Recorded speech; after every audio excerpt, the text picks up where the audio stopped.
작년에 뵙고 또 뵙게 되어서 반갑습니다. 작년에 2주간 그 집회 중에 알기로 제 설교가 제일 짧았거든요. 설교를 짧게 하는 목사는 다시 청함을 받을 것이요. 그 말이 맞는 것 같습니다. 예. 오늘은 좀 길게 해야 되겠습니다. 내년에.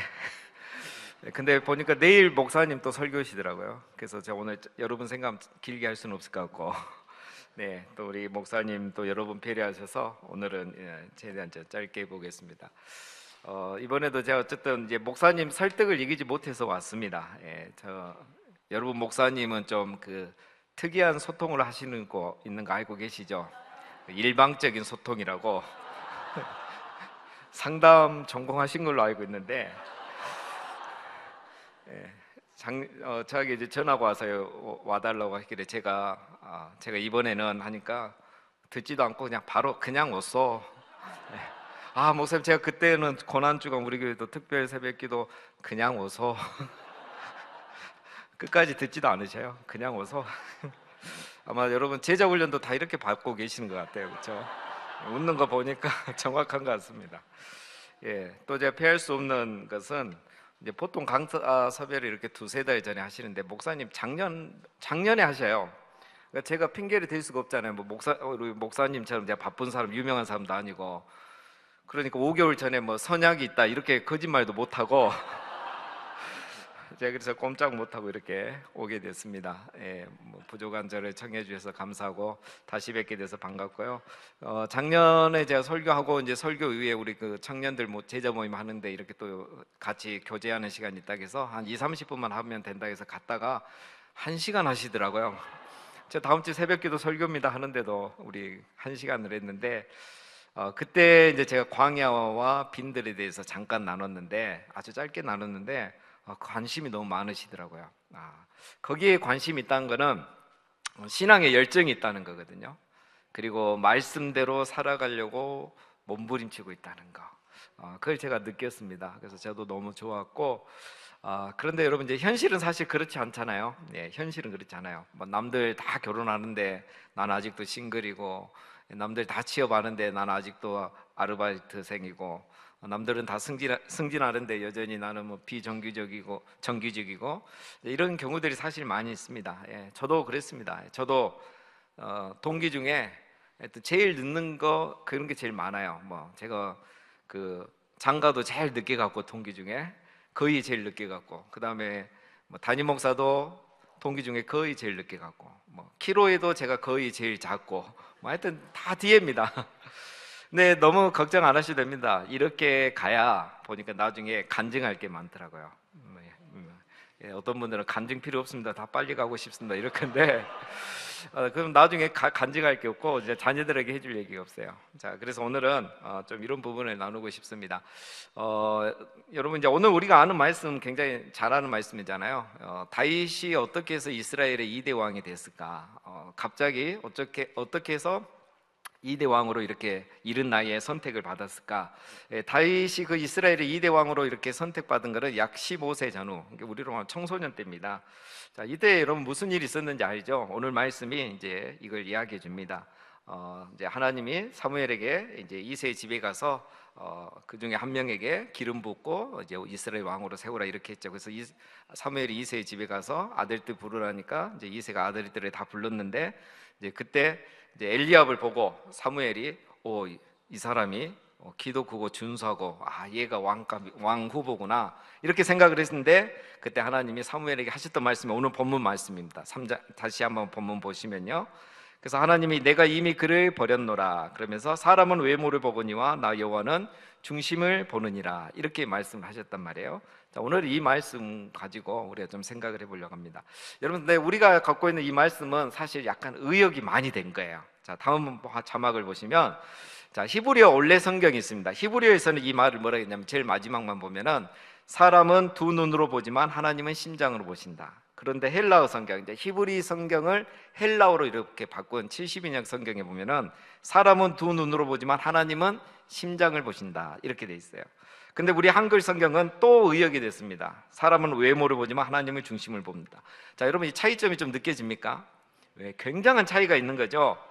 자, 왜 이렇게 번역이 됐을까? 자, 헬라어 성경을 이제 히브리어 성경을 헬라어로 번역하면서 1차 의역이 됩니다. 사람은 두 눈으로 보지만 하나님은 심장으로 본다를 심장을 본다 이렇게 바꾼 거예요. 자, 왜 이렇게 번역을 했을까? 자, 헬라 시대는 여러분 굉장히 철학 시대잖아요. 이원론적인 사고가 지배하던데요. 그래서 외면 세계보다는 내면 세계를 더 중요하게 생각하고 이제 외모보다는 내면을 더 중요하게 생각하는 그런 시대였죠. 그러니까 이 심장으로 본다를 심장을 본다. 예, 이렇게 번역을 한 겁니다. 그러니까 목적이죠. 바이 심장으로 본다는 수단이 심장을 본다는 목적으로 바뀐 겁니다. 그런데 이게 이제 한글 성경으로 번역이 되면서 우리 한국 사람들 또 진지하잖아요. 한 번 더 의역을 했는데 좀 심하게 해버린 거예요. 그래서 사람은 두 눈으로 본다를 두 눈을 외모를 본다 이렇게 하고, 하나님은 심장을 본다를 중심을 본다. 굉장히 우리 한국 사람들이 이렇게 똑똑해요, 그렇죠? 예, 우리 선교사님을 설득해서 이렇게 번역을 했습니다. 자, 이것은 다 헬라 시대에 그 이원론적 사고가 지배하고 있다는 걸 보여줍니다. 자, 히브리어는 근데 왜 이렇게 했을까? 히브리 성경은 여러분 히브리인들은 우리처럼 이제 그 이원론적인 사고를 하지 않습니다. 히브리인들은 이제 육체도 거룩하고 영혼도 거룩하다 보잖아요. 근데 헬라 시대 오고 이 플라톤 시대 때부터 이제 이원론 사상이 발달하면서 육은 이제 무익하고 영은 거룩하고 중요하다. 이제 그게 이제 신약 시대 이단들에게도 영향을 미치잖아요. 네, 히브리 사고는 그렇지 않습니다. 육체도 거룩하고 영혼도 거룩하고 그리고 외모도 중요하고 내면도 중요하고 다 그렇게 봐요. 여러분 다윗은 외모가 좋았을까요? 안 좋았을까요? 예, 다윗은 좋았습니다. 엘리압처럼 그 용모가 굉장히 준수했어요. 근데 키가 크다는 말은 사실 없어요. 예, 근데 성경에 보면 키 큰 사람 아니고 작은 사람 좀 더 유명한 사람 많습니다. 보면 우리 기독교 역사에도 보면 그렇고. 그러니까 그 외에 이제 외에도 있는데 한 목사님은 정말 특별한 예시고. 다윗은 이제 어떤 키는 모르겠는데 어쨌든 용모는 준수하고 괜찮았습니다. 자, 이제 드리는 말씀은 이 말씀은 그 보는 대상을 말하는 것이 아니고, 심장을 보냐 외모를 보냐를 말하는 게 아니고 보는 수단을 말하고 있는 거예요. 사람은 두 눈으로 보지만 하나님은 심장으로 본다 이걸 말하는 거예요. 그러니까 하나님은 사람이 보는 것처럼 눈으로만 보이는 거로만 보시는 분이 아니라는 겁니다. 사람은 두 눈으로 보지만 하나님은 심장으로 보신다는 거예요. 하나님은 우리의 심장을 본단 말 아니고 중심을 본단 말 아니고 우리를 그분의 심장으로 보신다는 거예요. 그러니까 보는 주체가 다르니까 보는 수단이 달라지는 거예요.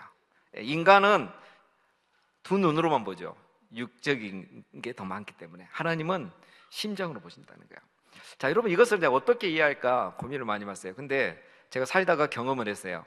제가 이제 결혼하고 한 1년 이제 그 다음에 애가 태어났잖아요. 우리 이제 큰애가 딸인데 딸이 이제 갓난아기 때 있었던 일인데 주로 엄마들이 애를 보잖아요. 우리 특히 목회자들은. 근데 이제 제가 하루는 저녁에 애를 보는데 이제 아내가 애를 보고 있으라는 걸 설거지 좀 하겠다고. 그래서 얘 보다가 얘가 잘 노는 거에 누워서. 그래서 이제 제가 좀 딴짓했죠. 근데 여러분 아시는 것처럼 결혼해보면 알겠지만 남자들이 상당히 허술해요. 빈틈이 너무 많아요. 저는 애 보고 본다고 있는데 아내가 갑자기 뛰어오는 거예요. 설거지하다가. 그러면서 뭐 하냐고 지금 얘가 기저귀 갈아달라고 보채고 있는데, 그러면서 뛰어와서 얘 기저귀를 갈아주는 거예요. 그래서 제가 깜짝 놀랐어요. 집에 몰래 카메라가 있나? 어떻게 알았지? 하고 나중에 물어보니까 엄마들은 설거지하고 있어도 애기가 소리가 다 들린대요. 부엌에서 얘 소리가 들린대요. 다 보인대요. 그래서 저는 그 거짓말인 줄 알았어요. 근데 제가 나중에 이제 우리 거제교에 다시 와가지고 이제 부부 청년의 신혼부부를 한번 잠깐 담당한 적이 있어요. 그래서 이제 우리 그 신혼부부 하는 이 모자실 있고 모자실하고 이제 어린이 그 놀이방이 이제 붙어 있어요. 근데 문으로 돼 있거든요. 이쪽에서 모임하면 저쪽이 안 보여요. 그런데 얘가 조금만 올라가거나 넘어져가고 다치려고 하면 엄마가 후다다닥 뛰어가는 거예요. 그래서 전 너무 신기한 거예요. 그래 성경 공부하는데 아니 그 얘가 보이냐 들었냐 하니까 아니래요. 여기 있어도 얘가 뭐 하는지 다 보이고 다 들린대요. 우리는 모든 안테나가 신경이 그쪽으로 가 있기 때문에 안 봐도 다 본다는 거 맞습니까 어머니들? 우리 남자들이 이해 안 되시죠? 공감 안 됩니다 우리는. 그래서 아빠는 두 눈으로 봐요 얘기를. 근데 엄마는 심장으로 보는 거예요.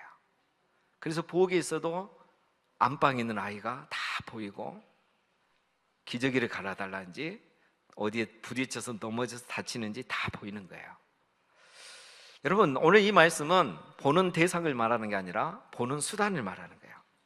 사람은 보이는 것만 보이지만 하나님은 사랑과 관심으로 지켜보고 계시고 정말 그분의 뜨거운 심장으로 온 인격체로 오늘 우리를 바라보고 계신다는 말씀인 겁니다. 하나님은 이런 마음으로 다윗을 지켜보고 있었던 거예요. 오늘 사무엘을 이새에게 보내기 전에 하나님은 이미 다윗을 지켜보고 있었어요. 사무엘상 16장 1절에 보면은 너를 베들레헴 이새에게로 보내리니 이는 내가 그의 아들 중에서 한 왕을 보았느니라, 이렇게 나왔죠. 하나님이 여러분 다윗을 언제 선택했을까요? 사울이 타락했을 때 내가 이제 누구를 왕으로 세울까 하고 이제 찾아본 게 아니에요. 그때 사울을 선택한 게 아니라 이미 어린 나이 때부터 양우리에서 양을 치던 다윗을 지켜보고 있었던 거예요. 그래서 이 말씀 보면 내가 한 왕을 선택했다 하지 않고 한 왕을 보았느니라. 하나님이 지금까지 다윗의 삶을 보아오신 거예요. 이때는 그러니까 다윗이 왕일 때가 아니고 또 그 골리앗을 이겼을 때가 아니고 들에서 양을 치고 있을 때라는 겁니다. 하나님은 양우리에서 일하고 있는 다윗을 다 보고 계셨다는 거예요. 근데 나중에 이제 사무엘이 이새에게 갔을 때 행동을 보면 이새가 엄청 무시하잖아요. 부르라겠는데 이 다윗은 아들로도 치지도 않고 부르지도 않았잖아요. 아버지도 무시하고 형들도 무시하는데 하나님은 심장으로 이 다윗을 다 지켜보고 있었어요. 여러분, 하나님은 지금 우리가 가정에서, 직장에서, 또 이 교회에서 보이지 않는 데서 봉사하고 또 내가 열심히 기도하고 성경 보고 제자 훈련 받는 거 하나님은 다 지켜보고 계셔요. 자, 오늘 말씀을 보고 또 우리가 시편을 보면은 더 놀라운 말씀이 있어요. 자, 시편 78편 70절에 보면은 한번 우리 다 같이 읽어보겠습니다. 70편, 네, 시작. 택하시되 양의 우리에서 취하시며 전장을 지키는 중에서 그를 이끌어내사 그의 백성인 야곱 그의 소유인 이스라엘을 기르게 하셨다. 이게 우리 한글 성경이에요. 자, 이거를 현대 성경으로 다시 읽어보면 좀 더 실감이 납니다. 다시 읽어보겠습니다. 시작. 양 우리에서 일하던 다윗을 뽑으시어 당신의 종으로 삼으셨으니 어미 양을 보살피던 그를 데려다가 당신의 백성 야곱과 당신 소유인 이스라엘의 목자로 삼으셨도다. 아멘. 여러분, 하나님이 다윗을 언제부터 보고 계셨다고요? 골리앗과 전쟁에서 싸우던, 용감하게 싸우던 그때 봉신이 아니고 양우리에서 일하고 있을 때, 거기서 어미 양을 돌보고 있을 때 하나님이 이미 뜨거운 심장으로 이 다윗을 보고 있었어요. 도대체 다윗이 어떻게 하고 있었길래 하나님이 이 다윗을 주목하고 이렇게 보고 있었겠습니까? 다윗이 나는 막내고 아버지가 나를 무시하고 형들도 나를 무시하고 내 인생은 이거밖에 안 되고 양치기로 평생 살다가 죽겠구나. 내 인생의 꿈은 뭐고 내가 뭘 인생 계획을 세우겠노. 그렇게 막 사는 모습을 하나님 보셨겠습니까? 그냥 양치면서 이거 아버지 양인데 내 양도 아닌데 하면서 그냥 여자친구 불러서 거기서 데이트하면서 대충 양 보고 이런 다윗을 하나님 보셨겠습니까? 다윗이 15세도 안 됐는데 다윗을 왕으로 하나님이 이렇게 생각하셨다면 다윗이 그런 식으로 양우리에 있지는 않았다는 거예요. 다윗이 아버지의 양을 치지만 정말 형들에게 소외되고 아버지에게 소외돼서 어쩔 수 없이 힘없는 자, 약한 자로 양을 치고 있었지만 다윗이 그런 마음으로 양치고 있지는 않았다는 겁니다. 오늘 여러분들처럼 다른 모습으로 있었다는 거예요. 내가 은수저도 안 되지만, 내가 성골도 진골도 아니지만 하나님이 내 마음을 아시고 내 믿음을 알고 계시고 내가 포기하지 않고 이렇게 열심히 살고 계신다는 것을 하나님이 알고 계실 거야. 하나님 다 보고 계실 거야. 내가 지금은 양우리에서 시급 1만 300원입니까? 30원입니까? 시급 1만 원 받고 어미 양을 살피는 다윗처럼 아르바이트지만 내 일처럼 내가 열심히 일하고 사람에게 하듯 하지 않고 하나님에게 하듯 성실하게 정직하게 살고 있는 것을 하나님은 심장으로 지금 나를 다 지켜보고 계실 거야. 내가 직장도 변변치 않고 참 떳떳하지 못하고 이래서 정말 지금은 어쩔 수 없이 이런 모습으로 교회 다니고 있지만 그래도 내가 여전히 기도하고 예배 자리 나가고 봉사하고 직장에서 또 아르바이트여도 내가 성실하게 살아가고 또 학교에서 내가 열심히 공부하고 기도하고 준비하고 있는 거 하나님은 다 보고 계실 거야. 다윗이 이렇게 생각한 거예요. 우리 여러분들이 지금 그런 마음으로 이 자리에 나온 것처럼요. 다윗은 자기를 바라보고 있는 하나님의 시선을 바라보고 살았던 거야. 양물이라는 이 소외된 곳에서, 그 당시에 양울이라는 이 병방에서 무직자일 때, 싱글일 때 그렇게 살아가는 다윗을 하나님은 보시고 양우리에 있던 다윗을, 어미 양을 보살피는 이 다윗을 보고 계시다가 부르셔서 이스라엘의 왕으로 삼으신 겁니다. 사랑하는 여러분, 우리는 우리의 시선을 어디에 두고 살아야 되겠습니까? 하나님은 이런 시선으로 우리를 보고 계신데 우리의 시선을 여러분 사람들의 시선에 두지 않기를 바랍니다. 이 세상의 시선에 여러분의 시선을 두지 마시고 나를 바라보고 계시는 그 하나님의 시선에 우리의 시선도 함께 맞추시기를 바랍니다. 사람들은 무시해도 하나님은 다 보고 계신다는 것, 사람은 두 눈으로만 보고 보이는 것만 보이고 보일 때만 보지만 하나님은 나를 항상 뜨거운 심장으로 지켜보고 계신다는 것을 기억하시기를 바랍니다. 그래서 사람들의 말이나 비판에 또 평가에 너무 흔들릴 필요가 없습니다. 사람들의 시선에 너무 민감할 필요 없어요. 여러분, 하나님의 시선을 신경 쓰면 됩니다. 하나님이 다 나를 지켜보고 계시고 나를 알아주고 계신다는 거, 그거 하나만 기억하시면 되는 거예요. 하나님은 나에게 이렇게 심장으로 우리를 바라보고 계시는데 우리는 자꾸 시선을 다른 데 두고 살려고 하는 거예요. 외모에 두려고 하고 스펙에 두려고 하고 뭐 금수저 은수저 이런 거 타령하고 살려고 한단 말이에요. 제가 굉장히 좋아하는 찬양 중에 하나 있습니다.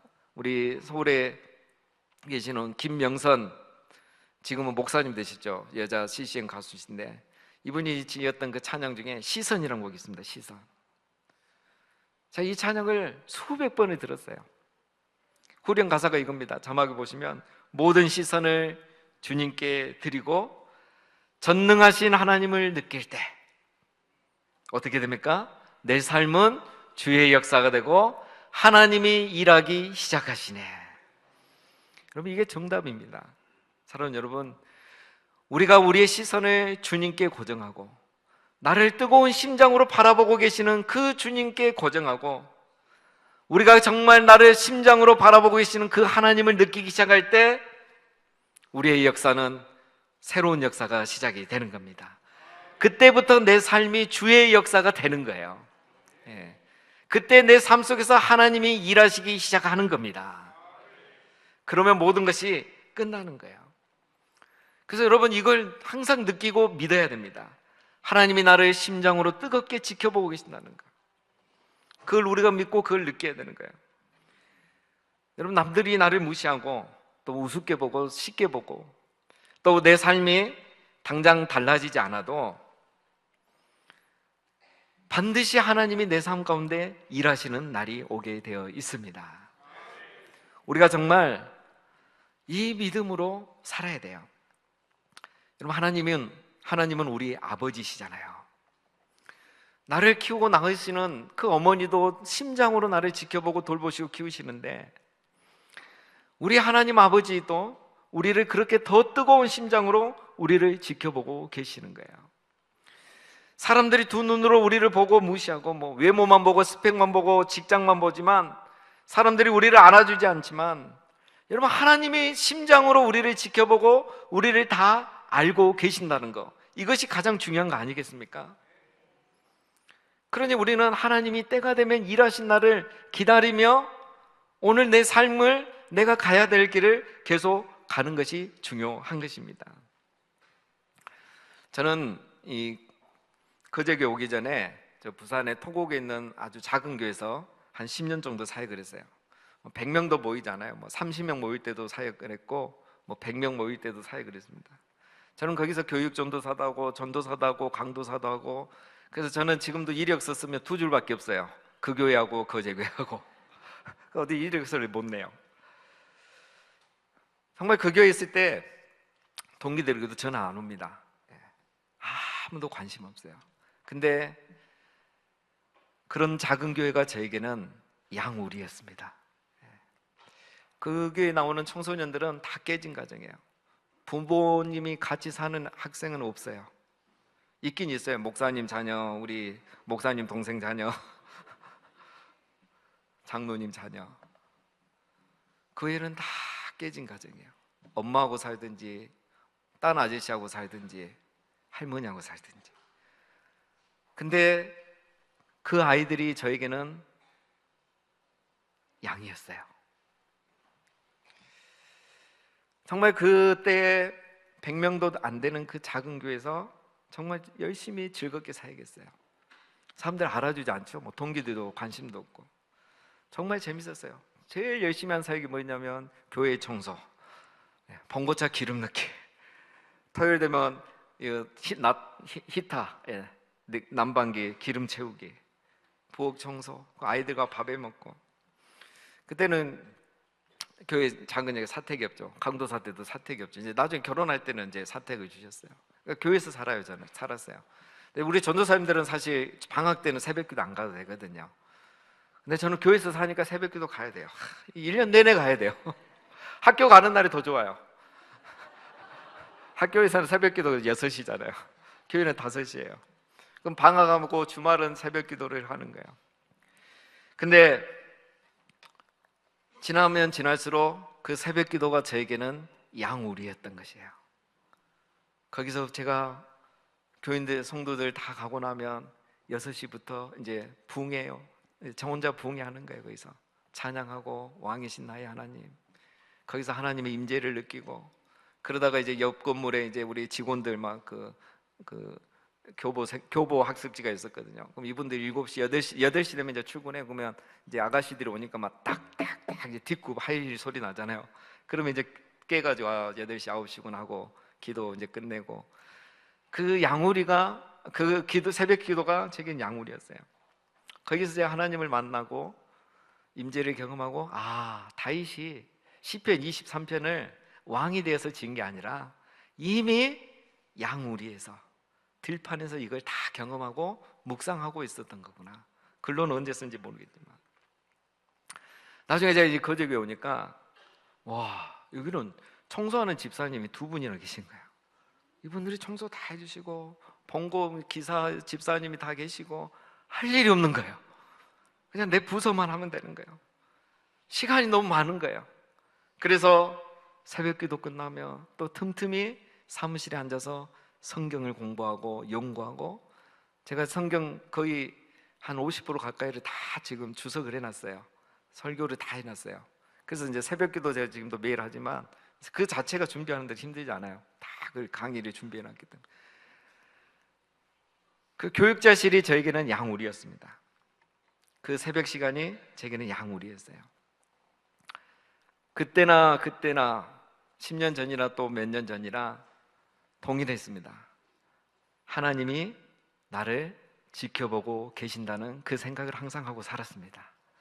사랑하는 여러분, 우리 부모님은 우리를 가슴으로 지켜보고 있지만 하나님은 더 뜨거운 심장으로 우리들을 다 지켜보고 계신 줄로 믿습니다. 우리가 이거 하나만 믿으면 되는 거예요. 제가 지난번에 왔을 때는 임마누엘이었잖아요. 사실 비슷한 얘기예요. 그걸 더 구체화 시킨 건데요. 하나님이 우리를 심장으로 다 지켜보고 있습니다. 그 하나님이 전능하신 하나님이고 우리 아버지시라는 거. 그러니까 그 하나님이 여러분 행동하기 시작하면 모든 것은 끝나는 겁니다.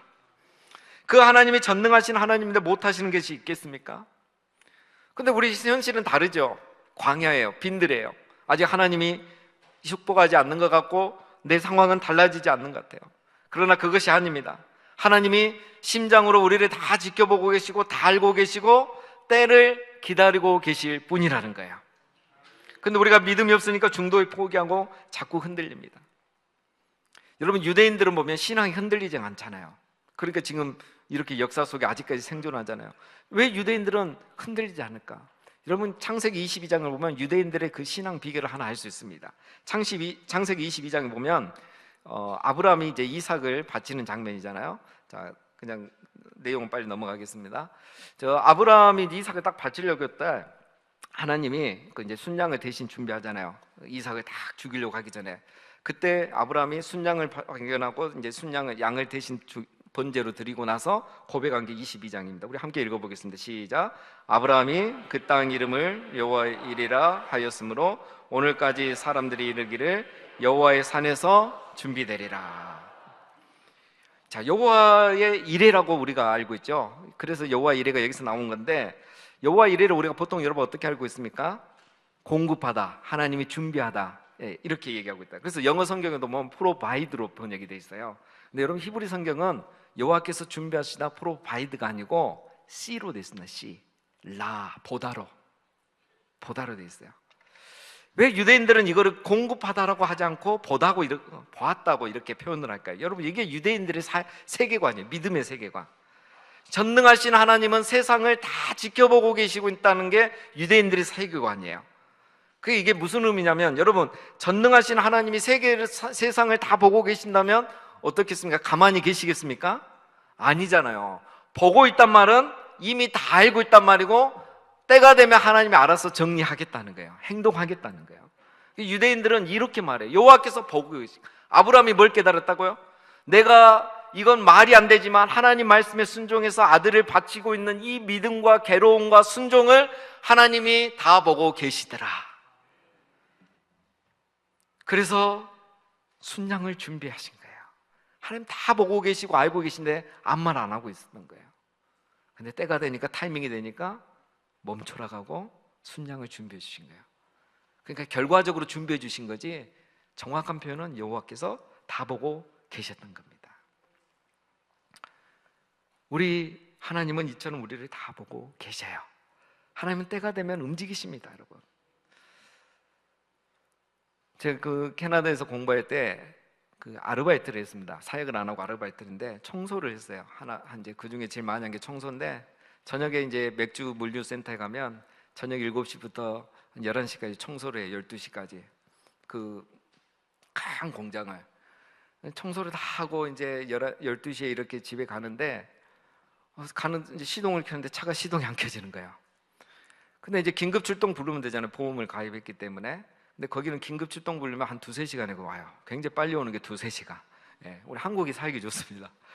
그래서 이걸 어떻게 하나 하고 이제 제가 겁을 잔뜩 먹고 있는데, 마침 이 근무 교대가 돼가지고 12시에 근무 교대를 하더라고요. 그래서 잘 됐다 하고 이제 얼른 뛰어가서 이제 백인 아저씨, 친절해 보이는 아저씨 만나고 Can you help me? My car battery.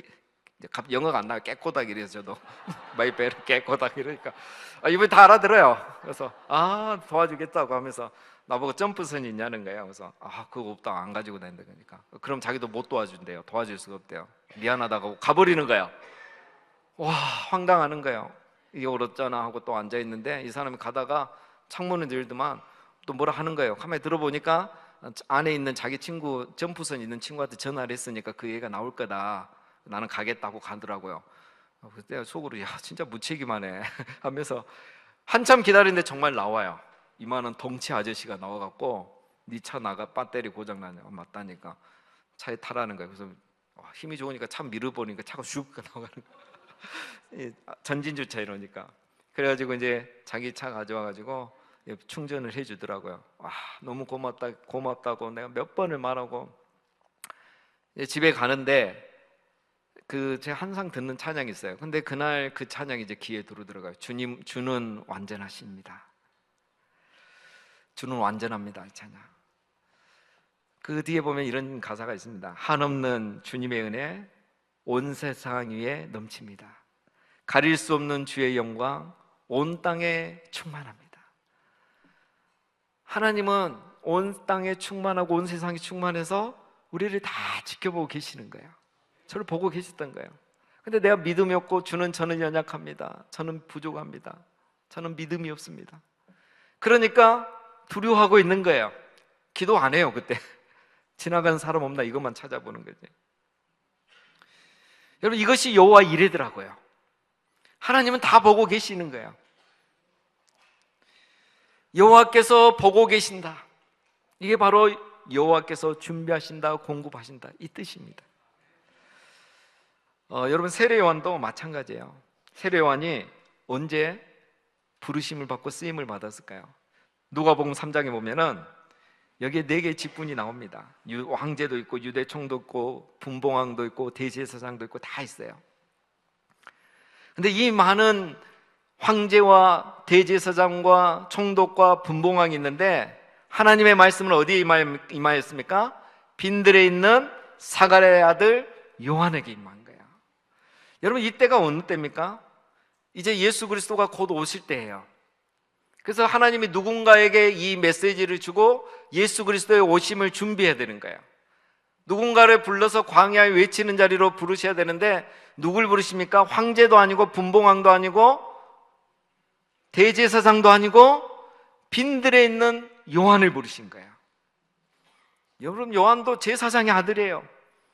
얼마든지 그는 이 성전에서 부유하게 편하게 살 수 있는 사람인데 하나님의 약속을 기다리고 예수 그리스도의 오심을 기다리면서 빈들에서 기다렸던 사람이에요. 하나님이 그런 요한을 심장으로 보고 계셨던 거예요. 다 예수님 기다린 것처럼 하지만 다 자기 것 챙기고 마음대로 사는 거예요. 그런데 이 요한은 그런 거 다 내려놓고 빈들에 가서 진짜 메시아가 오실 것을 기다리고 준비한 거예요. 사람들은 부와 권력을 가진, 명예를 가진 이런 자들을 보고 그들의 입만 바라보고 있었는데 하나님은 아닙니다. 빈들에 있는 세례 요한을 보고 계셨고 그를 부르셔서 예수 그리스도가 오시는 광야의 길을 예비하는 선지자로 사용하신 겁니다. 여러분, 이런 일들이 너무 많아요. 빌립의 친구 나다나엘도 그랬습니다. 여러분, 나다나엘도 어느 날 갑자기 부르는 게 아니에요. 나다나엘이 나중에 왔을 때 예수님 뭐라 합니까? 너가 무화과 나무 아래 있을 때 다 보았다 했잖아요. 그러니까 나다나엘이 뭐라고 합니까? 당신이 나를 어떻게 합니까? 그랬잖아요. 그때 예수님이 하신 말씀이 뭐냐면 요한복음 1장에 보면은 갑자기 다른 말씀하셔요. 내가 진실로 너희에게 이르노니 하늘이 열리고 하나님의 사자들이 인자에 오르락 내리락 하는 것을 보리라 하니라.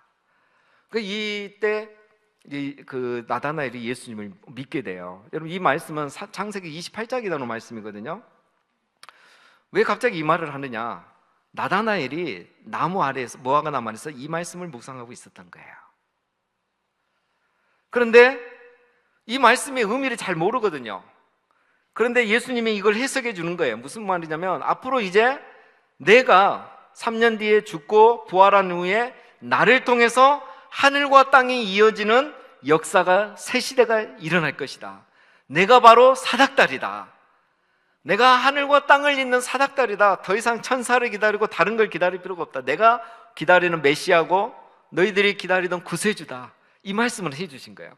그러니까 나다나엘이 무화과 나무 안에서 이 말씀의 의미를 묵상하고 막 고민하고 토론하고 있었는데 예수님이 정말 메시아의 오심을 기다리면서 무화과 나무 안에서 말씀 묵상하는 나다나엘을 두 눈으로, 두 심장으로 보고 계셨던 거예요.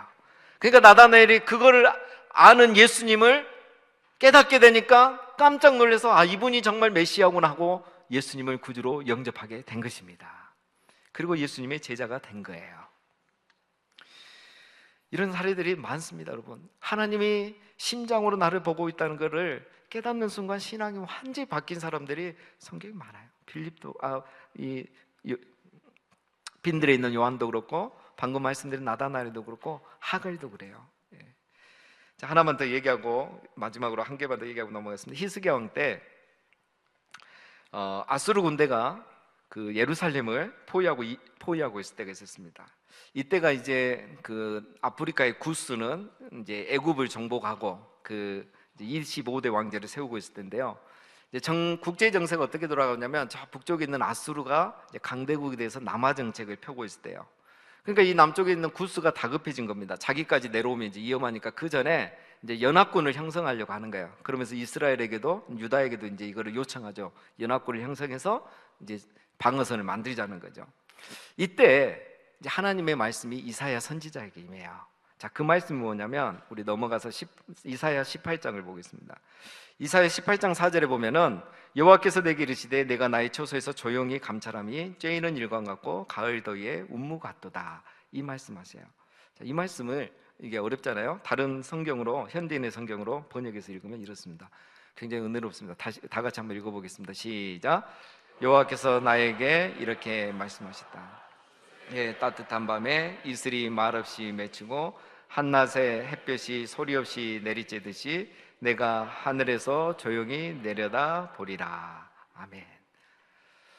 이 말씀은 이런 의미입니다. 아수르가 하나님을 모욕하고 잔인하고 이스라엘을 협박하고 교만한 것을 내가 다 지켜보고 있다.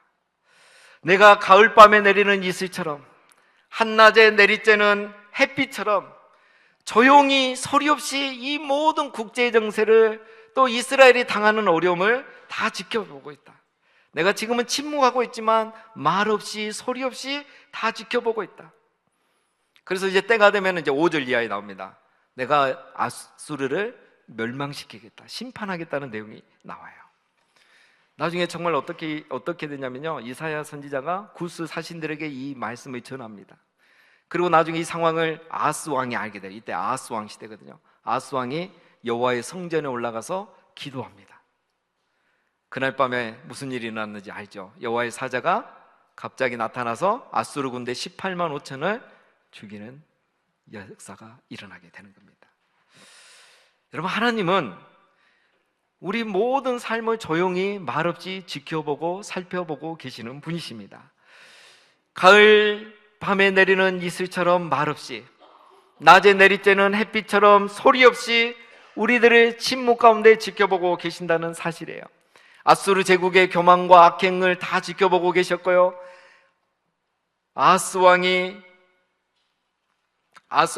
히스기야 왕입니다. 히스기야 왕이 성전에 올라가서 기도하는 것을 하나님은 소리 없이 말 없이 다 지켜보고 계셨던 거예요. 동일합니다, 여러분. 하나님은 지금도 말 없이 우리들을 심장으로 지켜보고 계시고 소리 없이 우리를 돌보고 계시는 거예요. 정말 소리가 없고 말이 없고 침묵하시고 계시지만 우리를 위해서 일하고 계시는 겁니다. 가을밤에 내리는 이슬처럼 말 없이, 낮에 내리쬐는 햇빛처럼 소리 없이 우리를 살피고 계시는 하나님, 여러분, 그 하나님께서 우리의 모든 삶을 지켜주시고 돌봐 계시고 인도하고 계신다는 것을 우리가 믿고 바라봐야 하는 것입니다. 하나님의 때를 기다리면 돼요. 그리고 우리가 지금처럼 하나님이 우리를 보고 계시고 지키고 계신다는 것을 계속 기억하고 기도의 자리를 지키고 신앙생활 여전히 열심히 하고 내게 주어진 직장생활, 학업생활 계속 꾸준히 하고 있으면 어느 날 하나님이 우리 가운데 나타나시고 일하시기 시작하시는 겁니다. 우리에게는 바로 이런 믿음이 필요한 겁니다. 여러분, 이런 믿음을 가져야 돼요. 믿음이 없는 사람들은 어떻게 합니까? 그런데 자꾸 핑계를 대요. 꿈이 없으면 돈이 커 보이고, 우리 자막 한번 띄워주십시오. 생각이 없으면 사람이 커 보이고, 믿음이 없으면 세상이 커 보이는 거예요. 중요한 건 뭡니까? 믿음이에요. 우리가 자꾸 핑계를 댄다는 것은 믿음이 없다는 겁니다. 유대인들이 믿는 것처럼 여러분, 하나님이 다 보고 계셔, 이것만 믿으면 되는 거예요. 여러분, 우리 제일 무서운 말이 뭡니까? 엄마들이 하시는 말씀, 제일 무서운 말, 너 죽을래, 이게 아니고 엄마가 다 보고 있다. 무섭잖아요. 선생님이 다 보고 있다, 너 무섭잖아요. 떳떳하지 않은 사람에게 무섭지만 열심히 하고 있는 사람에게는 최고 좋은 말이에요. 엄마가 다 알고 있구나, 아빠가 다 알고 있구나, 하나님 다 보고 계셨구나, 내가 계속 이렇게 하면 되겠구나. 그 말이 누군가에게는 힘이 되고 누군가에게는 두려움이 되는 거예요. 사랑하는 여러분, 다윗이 양우리에서 양치는 것을 뜨거운 심장으로 지켜보고 계신 하나님이 오늘도 동일하게 우리를 사랑과 관심으로 뜨거운 심장으로 지켜보고 계십니다. 그래서 우리가 지금은 답답하고 또 힘들어도, 상황이 좀 당장 내 생각대로 나아지지 않더라도 우리가 조금 더 기다리고 조금 더 인내하고 계속 기도하고 계속 부르짖고 지금처럼 이렇게 더 모여서 힘써서 기도하고 내게 주어진 자리, 학업과 직장에서 우리가 계속 꾸준하게 성실하게 일하고 있으면 하나님이 언젠가 일하신다는 겁니다. 여러분에게 비전해 주신 하나님께 여러분, 우리의 시선을 고정하시기를 바랍니다. 상황에 시선을 둘 게 아니라, 사람들에게 줄 게 아니라, 나보다 잘 나가는 친구에게 우리의 시선을 두지 마시고 우리의 시선을 하나님께, 뜨거운 심장으로 우리를 지켜보고 계시는 그 하나님께 우리의 시선을 고정하고, 내가 그 하나님을 느끼기 시작할 때 내 삶은 주의 역사가 되고 내 삶 속에서 하나님이 일하기 시작하신다는 걸 기억하시기를 바랍니다. 그래서 여러분, 양우리 같은 삶 속에서 벗어나려고 하지 마십시오. 하나님 보고 계시니까요. 무화과 나무 아래에서 묵상하는 거 멈추지 마십시오. 하나님이 다 보고 계십니다. 그 말씀 한 절 깨달으려고 몸부림치는 거 하나님 보고 계셔요. 말씀대로 살아보려고 고민하고 묵상하는 거 하나님 다 보고 계십니다. 외롭고 힘들지만, 사람들에게 주목받지 못하고 있지만 빈들에서 떠나려고 하지 마십시오. 빈들에서 내가 기도하고 주님이 부르실 날을 기다리고 있으면 되는 거예요. 하나님이 보고 계시는 것입니다. 우리가 하나님께 시선을 고정하고 조금만 더 기다리면, 때가 되면 하나님이 우리를 부르셔서 양우리에서 왕궁으로, 무화과 나무 아래서 예수 그리스도의 복음을 전하는 제자로, 빈들에서 예수 그리스도의 재림을 준비하는 이 시대의 주의 제자로 우리를 부르실 줄로 믿습니다. 날마다 삶 속에서 양우리에서, 빈들에서, 무화과 나무 아래서 하나님께 시선을 고정하시고 이 믿음 계속 굳게 지켜나가서 오늘도 우리를 지키시고 돌보시고 부르시고 역사하시는 그 하나님을 날마다 경험하며 살아가시기를 주님의 이름으로 축원드립니다. 아멘. 기도하겠습니다. 하나님 아버지, 감사합니다. 항상 우리를 사랑하여 주시고 변함없이 하나님의 뜨거운 심장으로 우리를 지켜봐 주시고 계신다는 것을 오늘 다시 말씀으로 기억하게 하심을 감사드립니다.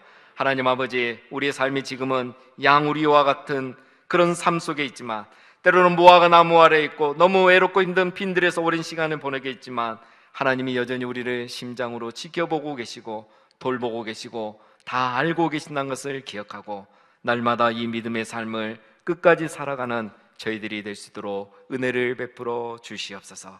그래서 끝내 우리를 돌보시고 지키시고 우리의 삶 가운데 역사하시는 그 하나님을 날마다 경험하는 우리 온 교회가 다 되어 줄 수 있도록 은혜 베풀어 주시옵소서.